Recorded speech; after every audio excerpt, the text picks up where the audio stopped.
Chapter 1. The Bride. The year that Buttercup was born, the most beautiful woman in the world was a French scullery maid named Annette. Annette worked in Paris for the Duke and Duchess de Guiche, and it did not escape the Duke's notice that someone extraordinary was polishing the pewter. The Duke's notice did not escape the notice of the Duchess either, who was not very beautiful and not very rich, but plenty smart. The Duchess set about studying Annette and shortly found her adversary's tragic flaw: chocolate. Armed now, the Duchess set to work. The Palace de Guiche turned into a candy castle. Everywhere you looked, bonbons. There were piles of chocolate-covered mints in the drawing room, baskets of chocolate-covered nougats in the parlors. Annette never had a chance. Inside a season, she went from delicate to whopping, and the Duke never glanced in her direction again without sad bewilderment clouding his eyes. Annette, it might be noticed, seemed only cheerier throughout her enlargement. She eventually married the pastry chef, and they both ate a lot until old age claimed them. Things, it might also be noticed, did not fare so cheerily for the Duchess. The Duke, for reasons passing understanding, next became smitten with his very own mother-in-law, which caused the Duchess ulcers, only they didn't have ulcers yet. More precisely, ulcers existed, people had them, but they weren't called ulcers. The medical profession at the time simply called them stomach pains, and felt the best cure was coffee dolloped with brandy twice a day until the pain subsided.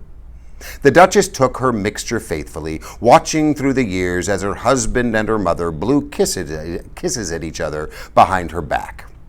Not surprisingly, the Duchess's grumpiness became legendary, as Voltaire has so aptly chronicled. Except this was before Voltaire. The year Buttercup turned 10, the most beautiful woman lived in Bengal, the daughter of a successful tea merchant. The girl's name was Eleuthera, and her skin was of a dusky perfection unseen in India for 80 years. There have only been 11 perfect complexions in all of India since accurate accounting began. Eleuthera was 19 the year the pox plague hit Bengal. The girl survived, even if her skin did not. When Buttercup was 15, Adela Tyrrell of Sussex-on-the-Thames was easily the most beautiful creature. Adela was 20, and so far did she outdistance the world that it seemed certain she would be the most beautiful for many, many years. But then, one day, one of her suitors, she had 104 of them, exclaimed that without question Adela must be the most ideal item yet spawned. Adela, flattered, began to ponder on the truth of the statement. That night, alone in her room, she examined herself, pore by pore, in the mirror. Well, this was after mirrors. It took her until close to dawn to finish her inspection, but by that time it was clear to her that the young man had been quite correct in his assessment. She was, through no real fault of her own, perfect. As she strolled through the family rose gardens watching the sunrise, she felt happier than she had ever been. "Not only am I perfect," she said to herself, "I am probably the first perfect person in the whole long history of the universe. Not a part of me could stand improving. How lucky I am to be perfect and rich and sought after and sensitive and young and young." The mist was rising around her as Adela began to think. Well, of course I'll always be sensitive, she thought, and I'll always be rich, but I don't quite see how I'm going to manage to always be young. And when I'm not young, how am I going to stay perfect? And if I'm not perfect, well, what else is there? What indeed? Adela furrowed her brow in desperate thought. It was the first time in her life her brow had ever had to furrow. And Adela gasped when she realized what she'd done, horrified that she had somehow damaged it, perhaps permanently. She rushed back to her mirror and spent the morning, and although she managed to convince herself that she was still quite as perfect as ever, there was no question that she was not quite as happy as she had been. She had begun to fret. The very first worry lines appeared within a fortnight, the first wrinkles within a month, and before the year was out, creases abounded. She married soon thereafter the selfsame man who accused her of sublimity and gave him merry hell for many years. Buttercup, of course, at 15, knew none of this. And if she had, would have found it totally unfathomable. How could someone care if she were the most beautiful woman in the world or not? What difference could it have made if you were only the third most beautiful or the sixth? Buttercup at this time was nowhere near that high, barely being in the top 20, and that primarily on potential, certainly not on any particular care she took of herself. She hated to wash her face, she loathed the area behind her ears, and she was sick of combing her hair and did so as little as possible. What she liked to do, preferred above all else really, was to ride her horse and taunt the farm boy. The horse's name was Horse. Buttercup was never long on imagination. And it came when she called it, went where she steered it, did what she told it. The farm boy did what she told him too. Actually, he was more of a young man now, but he had been a farm boy when orphaned. He had come to work for her father, and Buttercup referred to him that way still. "Farm boy, fetch me this. Get me that, farm boy. Quickly, lazy thing, trot now, or I'll tell father." "As you wish." That was all he ever answered. "As you wish." "Fetch that, farm boy." "As you wish." "Drive this, farm boy." "As you wish." He lived in a hovel out near the animals, and according to Buttercup's mother, he kept it clean. He even read when he had candles. "I'll leave the lad an acre in my will," Buttercup's father was fond of saying. But they had acres then. "You'll spoil him," Buttercup's mother always answered. "He's slaved for many years. Hard work should be rewarded."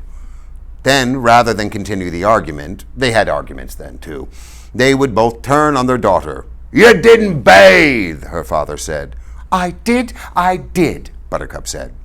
"Oh, not with water," her father continued. "You reek like a stallion." "I've been riding all day," Buttercup explained. "You must bathe, Buttercup," the mother joined in. "The boys don't like their girls to smell of stables." "Oh, the boys!" Buttercup fairly exploded. "I do not care about the boys. Horse loves me, and that is quite sufficient, thank you." She said that speech loud, and she said it often. But like it or not, things were beginning to change. Shortly before her 16th birthday, Buttercup realized it had now been more than a month since any girl in the village had spoken to her. She had never been much close to the girls, so the change was nothing sharp. But at least before, there were head nods exchanged when she rode through the village or along the cart tracks. But now, for no reason, there was nothing. A quick glance away as she approached, that was all. Buttercup cornered Cornelia one morning at the blacksmith's and asked her about the silence. "I should think, after what you've done, you'd have the courtesy not to pretend to ask," from Cornelia. "And what have I done?" What? Why, you've stolen them!" With that, Cornelia fled, but Buttercup understood. She knew who them was. The boys. The village boys. The beef-witted, feather-brained, rattle-skulled, clod-pated, dim-domed, noodle-noggin, sap-headed, lunk-knobbed boys. How could anybody accuse her of stealing them? Why would anybody want them anyway? What good were they? All they did was pester and vex and annoy. "Can I brush your horse, Buttercup?" "Thank you, but the farm boy does that."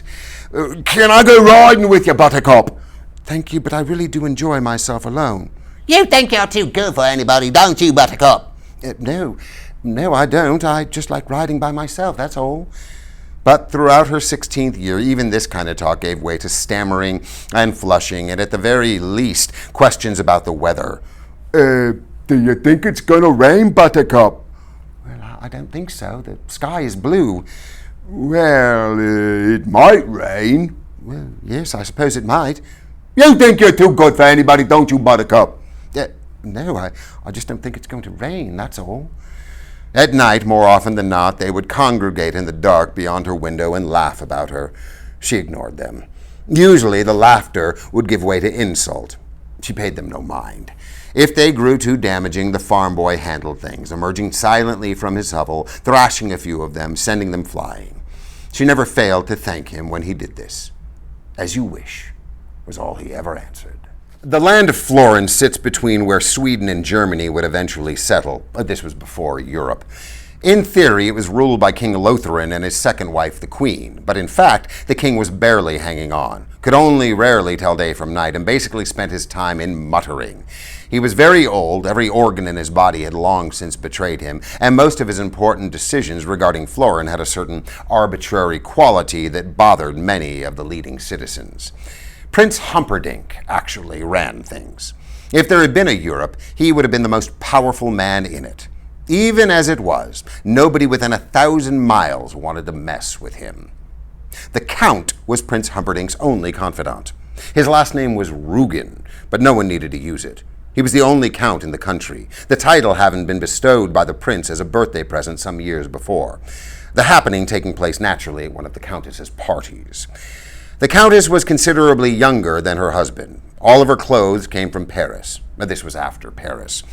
And she had superb taste. This was after taste, too, but only just. And since it was such a new thing, and since the Countess was the only lady in all of Florin to possess it, is it any wonder she was the leading hostess in the land? Eventually, her passion for fabric and face paint caused her to settle permanently in Paris, where she ran the only salon of international consequence. For now, she busied herself with simply sleeping on silk, eating on gold, and being the single most feared and admired woman in Florinese history. If she had figure faults, her clothes concealed them. If her face was less than divine, it was hard to tell once she got done applying substances. Well, this was before glamour, but if it hadn't been for ladies like the Countess, there would have never been a need for its invention. In sum, the Rugens were couple of the week in Florin, and had been for many years. This is me. All abridging remarks and other comments will be in this fancy italic type, so you'll know. When I said at the start that I'd never read the book, that's true. My father read it to me, and I just quick skimmed along, crossing out whole sections when I did the abridging, leaving everything just as it was in the original Morgenstern. This chapter is totally intact. My intrusion here is because of the way Morgenstern uses parentheses. The copy editor at Harcourt kept filling the margins of the galley proofs with questions. How can it be before Europe but after Paris? And how is it possible this happens before glamour when glamour is an ancient concept? And eventually, I'm going crazy. What am I to make of these parentheses? When does this book take place? Help! Denise, the copy editor, has done all my books since Boys and Girls Together, and I don't think she's ever been as emotional in the margins with me before. I couldn't help her. Either Morgenstern meant them seriously or he didn't. Or maybe he meant some of them seriously and some others he didn't. But he never said which were the seriously ones. Or maybe it was just the author's way of telling the reader stylistically that this isn't real, it never happened. That's what I think, in spite of the fact that if you read back into Florinese history, it did happen. The facts anyway. No one can say about the actual motivations. All I can suggest to you is, if the parentheses bug you, don't read them. Quick! Quick, come! Buttercup's father stood in his farmhouse staring out the window. Why? This from the mother. She gave away nothing when it came to obedience. The father made a quick finger point. Look! You look, you know how. Buttercup's parents did not have exactly what you might call a happy marriage. All they ever dreamed of was leaving each other. Buttercup's father shrugged and went back to the window. Ah, he said after a little while, and a little later again, ah. Buttercup's mother glanced up briefly from her cooking. Such riches, glorious, Buttercup's father said. Buttercup's mother hesitated and then put her stew spoon down. This was after stew, but so is everything. When the first man clambered from slime and made his way onto land, what he had for supper that first night was stew. The heart swells at the magnificence, Buttercup's father muttered very loudly. What is it exactly, dumpling? Buttercup's mother wanted to know. You look, you know how, was all he replied. This was their 33rd spat of the day. This was long after spats, and he was behind 13-20. But he had made up a lot of distance since lunch when it was 17-2 against him. Donkey, the mother said, and came over to the window. A moment later, she was going, ah, right along with him. They stood there, the two of them, tiny and awed. From setting the dinner table, Buttercup watched them. They must be going to meet Prince Humperdinck someplace, Buttercup's mother said. The father nodded. Hunting, That's what the prince does. How lucky we are to have seen them pass by, Buttercup's mother said, and she took her husband's hand. The old man nodded. Now I can die. She glanced at him. Don't. Her tone was surprisingly tender, and probably she sensed how important he really was to her, because when he did die 2 years further on, she went right after, and most of the people who knew her well agreed it was the sudden lack of opposition that undid her. Buttercup came close and stood behind them, staring over them, and soon she was gasping too, because the Count and Countess and all their pages and soldiers and servants and courtiers and champions in carriages were passing by the cart track at the front of the farm. The three stood in silence as the procession moved forward. Buttercup's father was a tiny mutt of a man who had always dreamed of living like the Count. He had once been 2 miles from where the Count and Prince had been hunting, and until this moment that had been the high point of his life. He was a terrible farmer, and not much of a husband either. There wasn't really much in the world he excelled at, and he could never quite figure out how he happened to sire his daughter, but he knew deep down that it must have been some kind of wonderful mistake, the nature of which he had no intention of investigating. Buttercup's mother was a gnarled shrimp of a woman, thorny and worrying, who had always dreamed of somehow just once being popular, like the Countess was said to be. She was a terrible cook, an even more limited housekeeper. How Buttercup slid from her womb was, of course, beyond her, but she had been there when it had happened. That was enough for her. Buttercup herself, standing half a head over her parents, still holding the dinner dishes, still smelling of horse, only wished that the great procession wasn't quite so far away, so she could see if the Countess's clothes really were all that lovely. As if in answer to her request, the procession turned and began entering the farm. Here? Buttercup's father managed. My God, but why? Buttercup's mother whirled on him. Did you forget to pay your taxes? This was after taxes, but everything is after taxes. Taxes were here even before stew. Why, even if I did, they wouldn't need all that to collect them. And he gestured toward the front of his farm, where now the Count and Countess and all their pages, and soldiers and servants and courtiers and champions and carriages were coming closer and closer. What could they want to ask me about? He said. Go see, Buttercup's mother told him.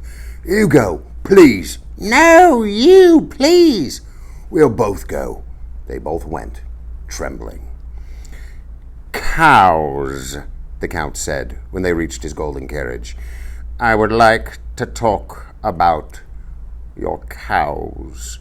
He spoke from inside, his dark face darkened by shadow. My cows? Yes.